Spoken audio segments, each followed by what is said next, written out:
Sejam bem-vindas e bem-vindos à palestra de hoje aqui no CBGcom.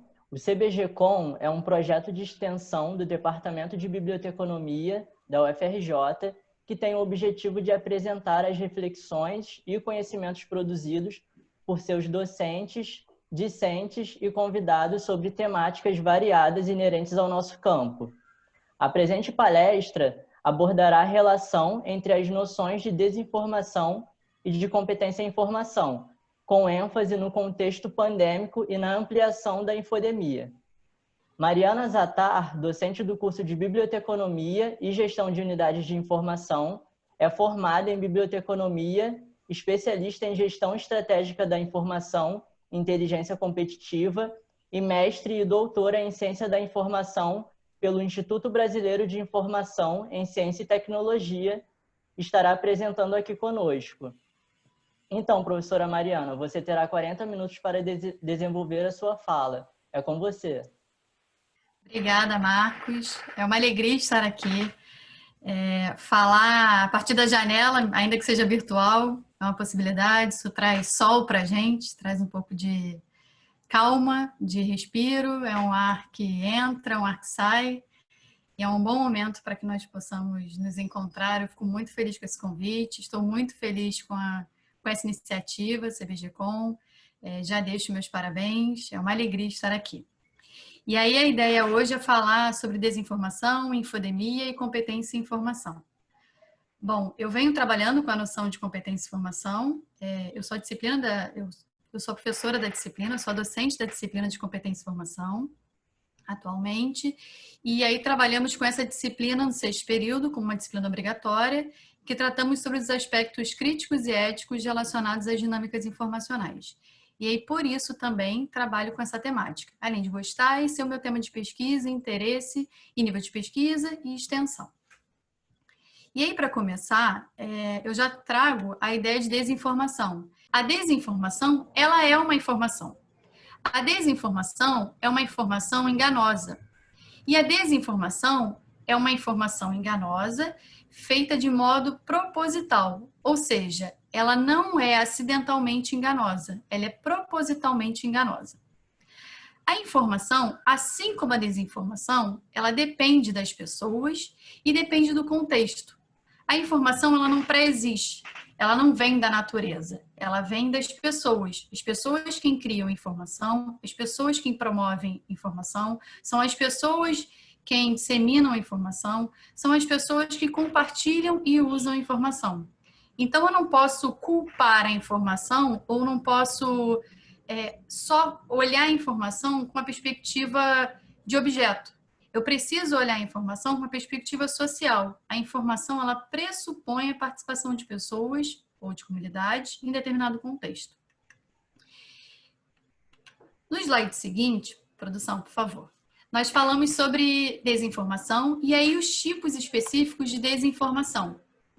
Eu posso elencar, eu posso pensar numa ideia de guarda-chuva. Então, eu tenho a desinformação, que seria maior, e tenho dentro dela 3 tipos de desinformação. Eu prefiro usar no inglês, os termos na língua inglesa, porque não temos ainda termos, palavras, vocábulos na língua portuguesa que consigam traduzir exatamente tal como precisamos. Então, usaremos os termos na língua inglesa e detalharemos na língua portuguesa. A primeira noção é de misinformation. A misinformation é uma informação falsa, imprecisa e enganosa. Já a disinformation é informação propositalmente falsa, imprecisa e enganosa. Então, eu tenho uma noção, eu tenho a intenção de prejudicar, de causar prejuízo. Já a malinformation é informação propositalmente falsa, imprecisa e enganosa para prejudicar alguém. E aí, especificamente nesse prejuízo, eu tenho, na maioria das vezes, um prejuízo motivado pelo ódio. E aí eu preciso trazer a noção de minoria. Quando eu falo em minoria, eu não estou falando em pessoas menores ou um grupo de pessoas em pouca quantidade. Quando eu falo de minoria, eu falo de pessoas que têm baixa representatividade em níveis democráticos. Ou seja, quando eu falo de malinformation, relaciona a noção de desinformação, eu estou falando de uma informação propositalmente falsa, propositalmente enganosa, que quer causar prejuízo a alguém, e que na maioria das vezes esse alguém está vinculado a uma minoria. Então, por exemplo, se eu tenho uma informação falsa que quer causar prejuízo a um grupo de mulheres, na verdade, eu estou pensando no grupo de mulheres e não numa mulher específica, como eu já falei no enunciado. Eu não estou, na maioria das vezes, quando eu penso em desinformação, com a perspectiva da malinformation, pensando em prejudicar só uma mulher. Uma mulher nunca é só uma mulher. Mas quando eu olho a mulher, neste caso, eu estou olhando o grupo de mulheres. No slide seguinte, produção, a fake news é um modo de desinformação. Ela está dentro, ela é como se fosse parte do pacote de desinformação. Assim como um boato, por exemplo, ele faz parte do pacote de desinformação. Assim como a fofoca e tantas outras formas de informação falsa que nós conhecemos. A fake news, ela é uma tradução literal, uma notícia falsa. E aí a diferença é que alguns autores não acreditam nessa noção de fake news. Porque se uma notícia é falsa, logo ela não é notícia. Mas nós podemos detalhar isso mais especificamente em outra conversa, em outro bate-papo. Relacionando também e aí ampliando já uma variação dessa fake news, dessa noção de fake news, nós temos a deep fake news. A deep fake news é uma notícia falsa feita desde o nascimento. Então, eu não tenho uma notícia falsa que ela é deslocada, por exemplo. Eu tenho uma notícia falsa que ela é produzida de forma falsificada, ou de forma não verdadeira, ou de forma mentirosa. Por exemplo, há pouco tempo foi disseminado um vídeo da Michelle Obama em que ela parecia falar coisas, quando na verdade coisas que não tinham nem ligação com quem ela é, como se apresenta publicamente. E aí, depois, quando as pessoas começaram a observar, começaram a ver que na verdade tinham feito uma manipulação da boca dela. Então, aquela forma que ela falava realmente era do jeito que ela falava. Só que foi manipulado de tal jeito que o texto que foi inserido, ele se tornou misturado, ele se tornou acoplado à forma com que ela falava. Então, foi uma notícia falsa, era uma informação falsa que nasceu propositalmente de uma forma manipulada. O próximo slide, produção, ele traz a noção de contexto informacional.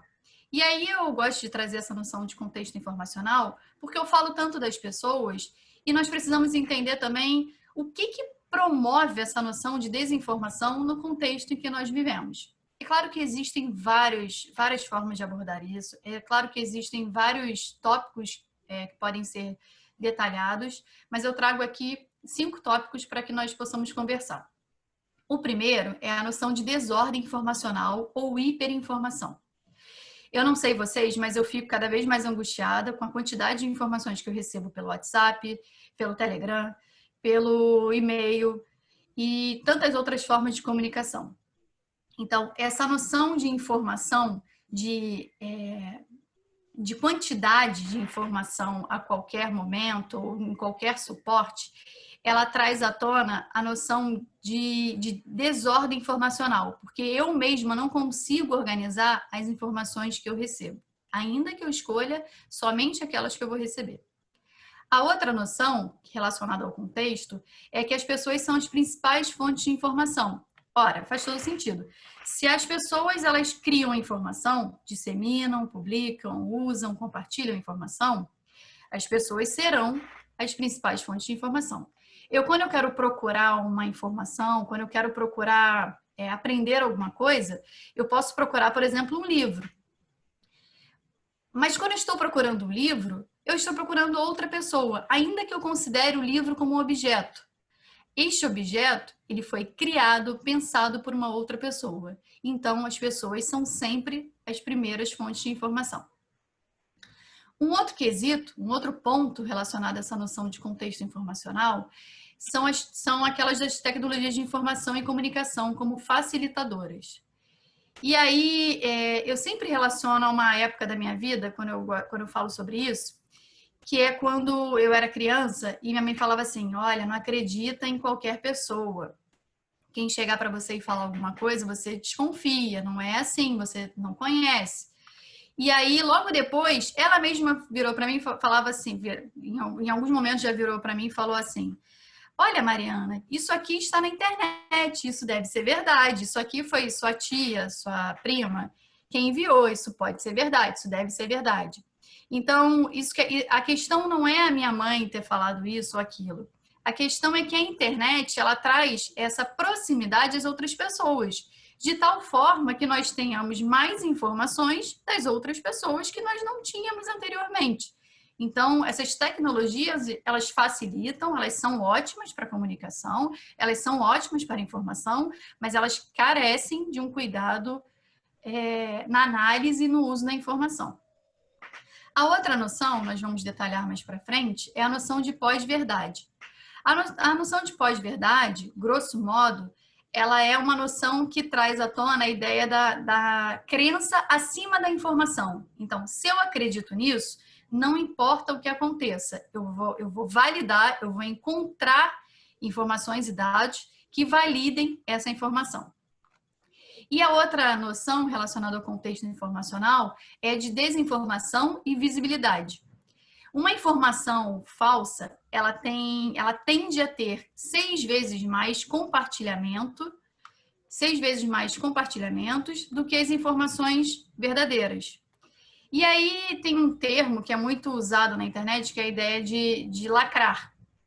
Bom, se eu coloco um textão e escrevo alguma coisa, sendo verdade ou não, e aí o que não é verdade tende a chamar mais atenção, isso em estudos feitos pelo MIT, por exemplo, eu tendo a compartilhar, se eu sou uma pessoa que estou procurando mais visibilidade, eu tendo a compartilhar mais informação falsa. No próximo slide, produção, eu trago aqui a definição de pós-verdade. A palavra pós-verdade, ela foi considerada a palavra do ano em 2016 e ela está relacionada às circunstâncias em que fatos objetivos são menos influentes na formação da opinião pública que os apelos às emoções e crença pessoal. E aí, para diferenciar, eu trago três termos que estão nas nossas dinâmicas informacionais. Bom, a opinião, o fato e a mentira. A opinião, ela é pessoal. Eu posso ter uma opinião sobre qualquer coisa. Sobre o preço do leite, sobre a ida da NASA à Lua, qualquer coisa. Sobre a novela das 8. Eu não devo eu não devo achar que um fato é uma opinião, porque o fato, ele é impessoal. O fato, ele independe da minha crença, ele independe da minha opinião. O fato existe e pronto. Já a mentira está relacionada à ausência de fatos. Então, quando eu trabalho com uma mentira, eu estou procurando alguma coisa que pode ter acontecido ou não, mas que ela vai validar a minha crença ou a minha opinião. No slide seguinte, e eu peço que a produção passe, eu trago aqui uma ilustração que mostra mais ou menos como acontece quando as pessoas partem dessa noção de pós-verdade.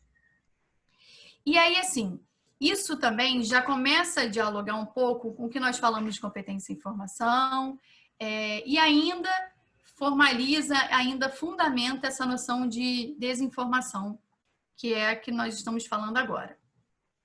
Bom, a desinformação, se ela depende do contexto das pessoas, ela vai existir e aí eu posso procurar uma informação falsa para validar a minha opinião. Eu posso procurar uma mentira para validar a minha opinião. Eu posso saber procurar uma mentira para validar a minha opinião. Agora, no próximo slide, nós temos uma outra ilustração que faz uma relação entre verdade e pós-verdade. E aí a ideia do penso logo existe, e na pós-verdade, acredito logo estou certo. Eu não sei se vocês conhecem alguém, mas eu conheço algumas pessoas que me mandam mensagens pelo celular tentando provar alguma coisa que elas acreditam. E às vezes essa coisa tem a ver até com ódio às minorias, aquela que fala lá da malinformation, e a própria pessoa não consegue acreditar que aquilo ali está motivado por ódio. A pessoa procura informações falsas que validam o preconceito, o ódio, a mentira, a noção de pós-verdade, o não fato e tudo aquilo que está dentro da vida dela. No slide seguinte, por favor, produção, eu trago para vocês um vídeo que também conversa com a noção de pós-verdade e desinformação. Por favor. Talvez fosse mais fácil se nós pudéssemos cancelar as pessoas, ou, na verdade, cancelar as informações falsas que elas compartilham, criam e disseminam. Mas não é assim. E aí eu trago alguns exemplos aqui de desinformação para que nós possamos conversar. O primeiro exemplo foi o caso da Fabiane de Jesus. A Fabiane, ela foi confundida com uma outra mulher que supostamente sequestrava crianças na região em que ela morava para praticar o que era chamado magia negra.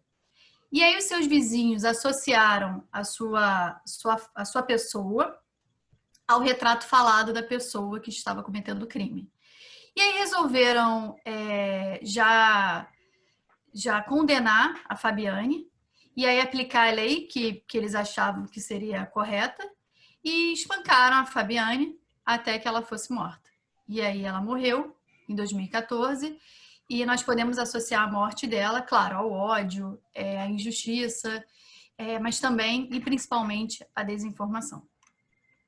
O outro caso, no slide seguinte, produção, por favor, é de um periódico, de um artigo científico que foi publicado com um grupo de pesquisadores que eles se reuniram e escreveram um artigo com informações falsas. Na verdade, eles relatavam um episódio do Star Trek e submeteram ao periódico para, segundo eles, mostrarem, provarem que a avaliação por pares, a avaliação cega por pares, ela não atingia essa noção de validação científica.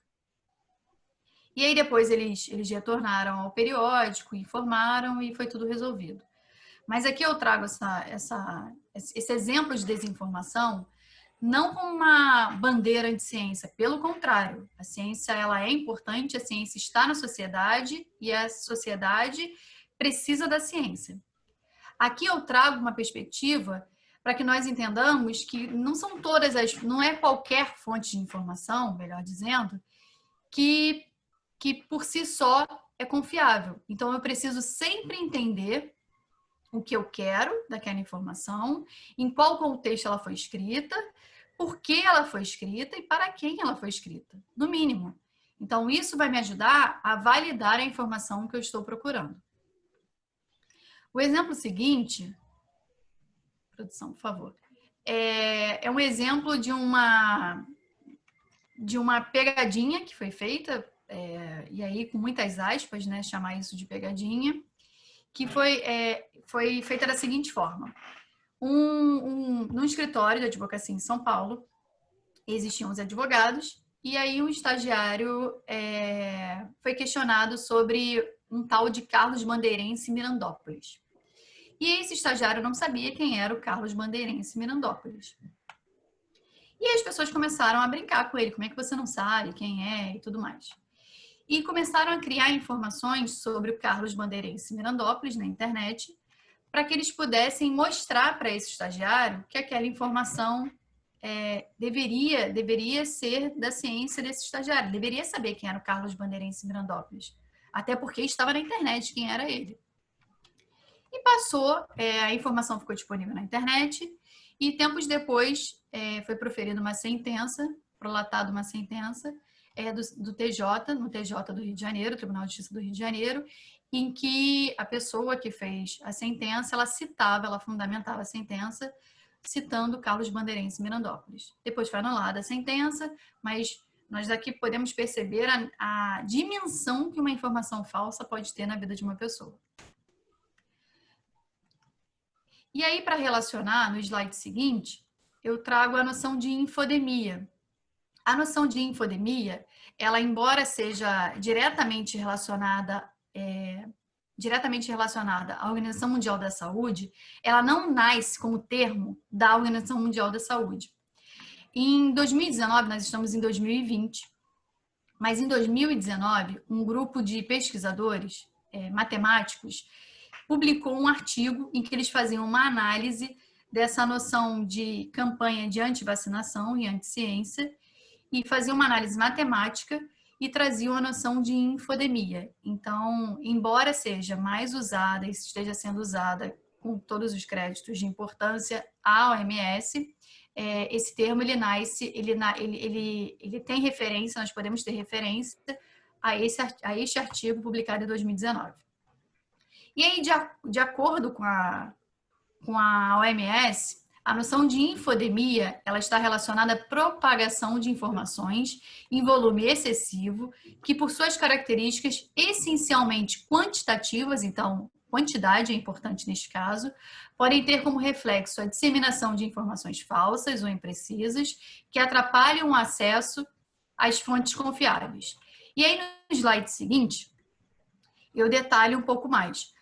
No contexto de um mundo pandêmico, em que as janelas físicas e digitais nos trazem um mundo mais do que portas, temos como problema informacional relacionado especificamente à Covid-19, que é a pandemia que estamos vivendo, as informações falsas ou imprecisas sobre o surgimento, os sintomas, a transmissão, a cura e as intervenções institucionais. Então, tudo que envolve a pandemia, neste caso, todas as questões relacionadas à informação, seja na cura, seja na transmissão, ela está relacionada à noção de infodemia. E aí, tais problemas, se já não bastasse a contaminação do Covid-19, ela traz também a contaminação do ambiente informacional.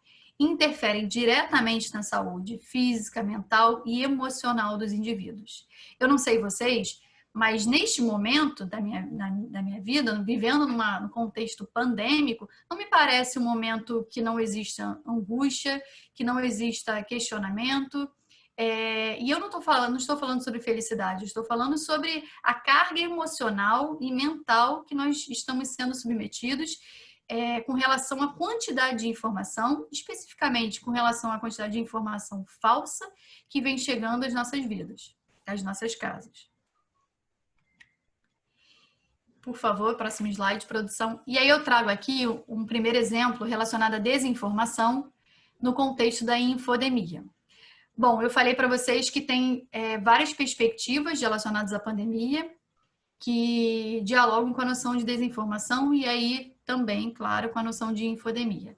E aí uma delas, eu indiquei anteriormente, que eram os sintomas. E aí eu trago como exemplo uma fala do presidente Jair Bolsonaro, em que ele diz, em março deste ano, logo quando foi começado,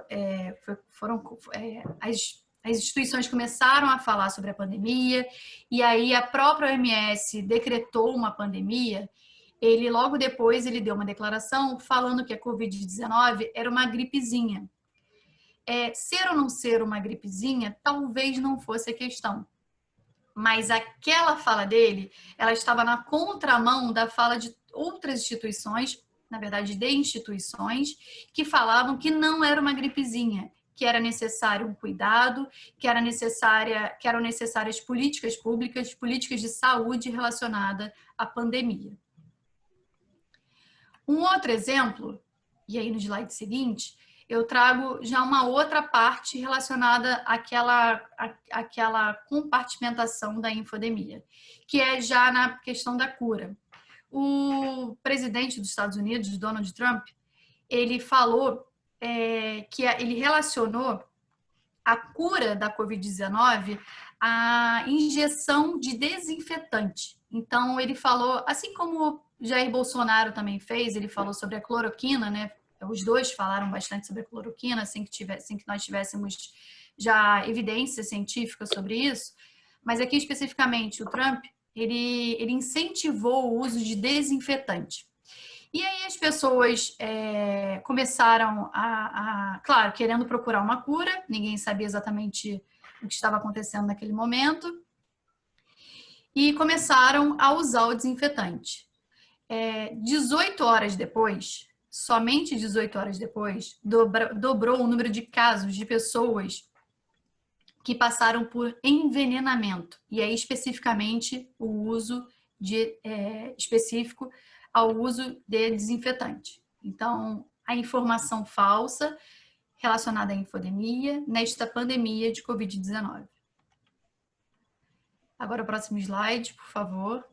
E aí, como isso acontece?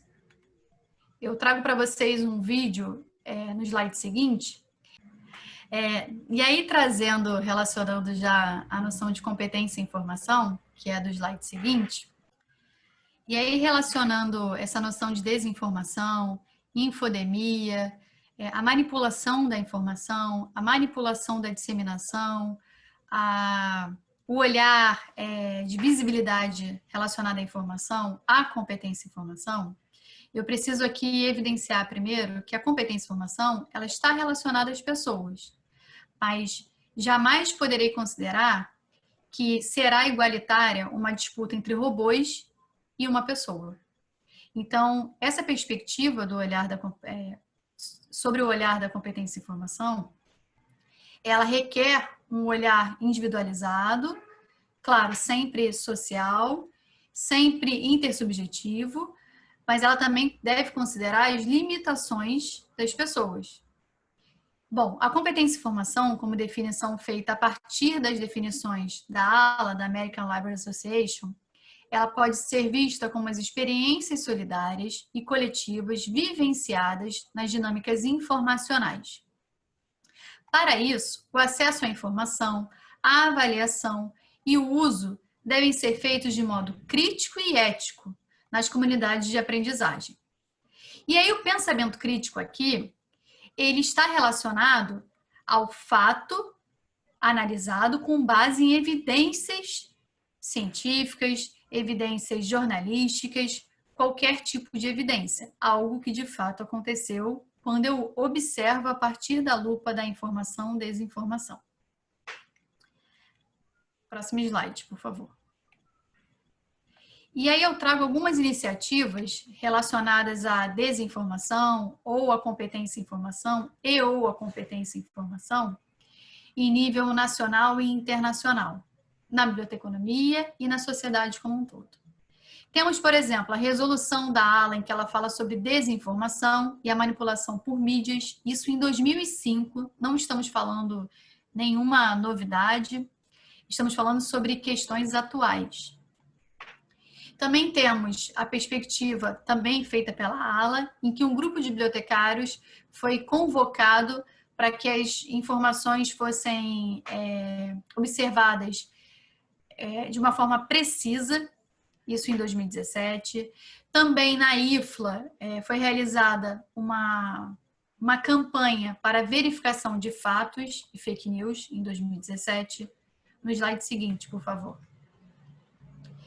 Em 2009, o Barack Obama traz a competência em informação, e aí nesse caso chamado de Information Literacy, como uma questão que deve fazer parte da vida da sociedade, e aí ele proclama um mês específico, o mês de outubro, com o mês da competência em informação, e fala sobre a necessidade das pessoas exercerem suas cidadanias a partir do compromisso crítico e ético relacionado à informação. Temos também uma publicação em 2018 feita pela União Europeia, pela Comissão Europeia, em que ela fala sobre as diferentes abordagens da desinformação e indica, entre algumas perspectivas, que a Information Literacy, ou a competência em informação, ela é um caminho para que nós possamos evitar a desinformação. E aí também trago uma iniciativa mais atual, que é feita pela ONU, Organização das Nações Unidas, e que ela convoca a sociedade para verificação de informações falsas, desinformação ou informações. Próximo slide, por favor. E aí, relacionando diretamente competência, informação e desinformação, quando eu trabalho com competência e informação sob a perspectiva da desinformação, eu não estou trabalhando com opiniões, eu não estou trabalhando com mentiras, eu não estou trabalhando com conceitos amplos e eu não estou trabalhando com previsões de futuro.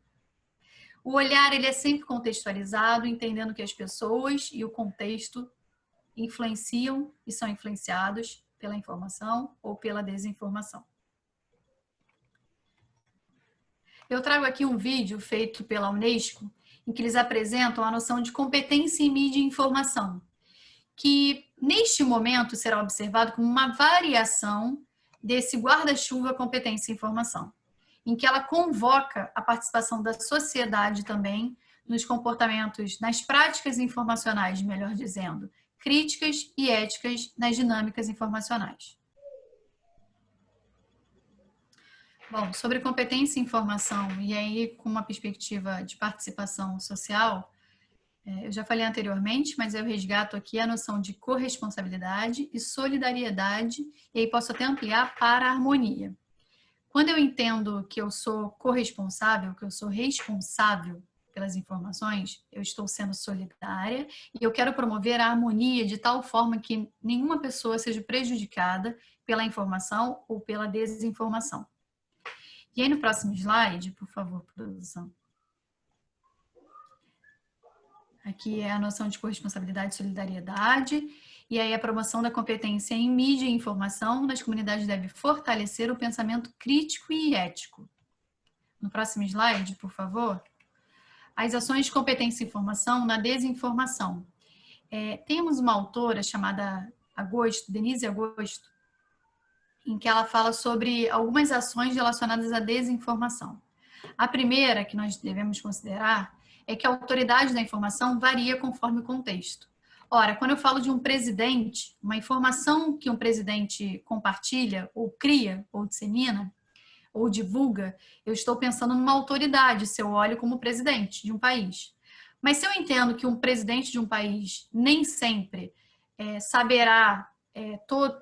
terá aporte, terá evidências suficientes para embasarem essas suas falas, esses seus discursos, eu entendo que ele pode não ser autoridade sobre aquele assunto.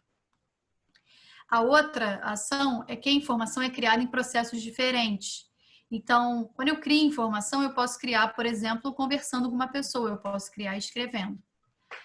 A terceira é que a informação em si tem valor. Então, bom, a informação ela não pré-existe, ela existe, mas quando ela existe, ela tem algum valor. Isso quer dizer que ela tem algum significado, ela tem algum objetivo. A informação jamais será neutra. A quarta ação é que o conhecimento deve ser pensado em termos de uma conversa e discussão contínua. A informação e o conhecimento, elas fazem parte da interação. Elas são produto e parte da interação. E, por último, é que o processo de busca de informações envolve estratégia. E aí, se eu penso que uma pessoa competente em informação, e aí eu preciso também evidenciar que ninguém recebe um selo ou um certificado de competente em informação ou não, as pessoas têm práticas informacionais relacionadas à competência em informação, têm práticas informacionais críticas e éticas. E aí eu preciso considerar que eu posso procurar, lembrando a ideia de pós-verdade, que uma pessoa ela pode saber pesquisar uma informação, mas ela pode querer pesquisar uma informação, querer localizar uma informação que vai fundamentar o seu preconceito. E isso não está diretamente relacionado a um posicionamento crítico e ético, embora ela saiba procurar informação. No próximo slide, por favor. E aí, da análise crítica, nós precisamos entender que é necessária a mente aberta, que é necessário desafiar as nossas crenças, opiniões e preconceitos, e aí entendendo que todos nós temos algum tipo de crença, temos algum tipo de opinião, temos muitas opiniões, na verdade, e temos algum tipo de preconceito. Nós precisamos entender até que nível o nosso preconceito interfere na nossa ignorância, interfere na nossa prática que vai prejudicar, vai causar prejuízo a um grupo de pessoas e ou a uma pessoa. Eu preciso também procurar diferentes pontos de vista. Então, se eu procuro uma informação sobre Covid-19, bom, eu posso procurar em diferentes instituições, por exemplo. Eu tenho a Fiocruz, eu tenho a própria OMS, eu tenho o INCA, se eu pensar em pessoas que estão em tratamento oncológico, e por aí vai. Então, diferentes pontos de vista, eles são bem-vindos quando eu falo nessa perspectiva de análise crítica para a competência em informação. Eu também preciso considerar que eu não sei tudo sobre tudo. Na verdade, eu pouco sei. Eu pouco saberei. Eu preciso sempre aprender a aprender. Essa aprendizagem contínua, ela não é para trazer nenhum tipo de angústia na perspectiva de que eu preciso preencher um bloquinho, um quadradinho, um caderno com sabedorias. Não é isso. Essa aprendizagem contínua é perceber a todo momento que nós precisamos aprender sobre alguma coisa ou reaprender sobre alguma coisa. Aí no próximo slide eu trago um convite que a OMS fez. Na verdade, ele indica algumas ações para que as pessoas desenvolvam neste momento pandêmico. Então ela fala, por exemplo, para confiar na OMS, para identificar as evidências, para proteger a privacidade. Então tem várias ações que as pessoas podem desenvolver sob a ótica da OMS nesse contexto de infodemia, para combater a informação falsa no âmbito pandêmico. Bom, por enquanto paramos por aqui e a ideia é que nós possamos conversar mais vezes sobre infodemia, sobre competência em informação, sobre desinformação e sobre tudo que vocês quiserem relacionado à informação, as dinâmicas informacionais críticas e éticas. O meu e-mail é mzatar@fac.frj.br. Eu estou disponível, posso enviar as referências relacionadas a essa apresentação. E estou aqui para conversar e trocar informação e trocar afeto. Obrigada, Marcos. Obrigada, equipe CBGcom. Mais uma vez, é uma alegria ter participado deste momento. Obrigado, professora. Riquíssima sua palestra. Parabéns pela apresentação. Estamos todas e todos muito contentes com a sua participação aqui no CBGcom, nesse intuito de transmitir, né, o conhecimento pelas mídias sociais, digitais. Nós do CBGcom agradecemos a todos e todos pela presença, pela participação e pela interação no decorrer da palestra. E eu tenho a certeza que a fala da professora Mariana nos aguçou e muito as reflexões acerca do grande problema que enfrentamos em todo o mundo, que é a desinformação. Para encaminhar perguntas, comentários sobre a palestra da professora Mariana, vocês podem enviar um e-mail, como ela mesma falou, mzatar, com 2 T's, @fac26.ufrj.br. Mais uma vez, obrigado, professora, e aos presentes nessa transmissão.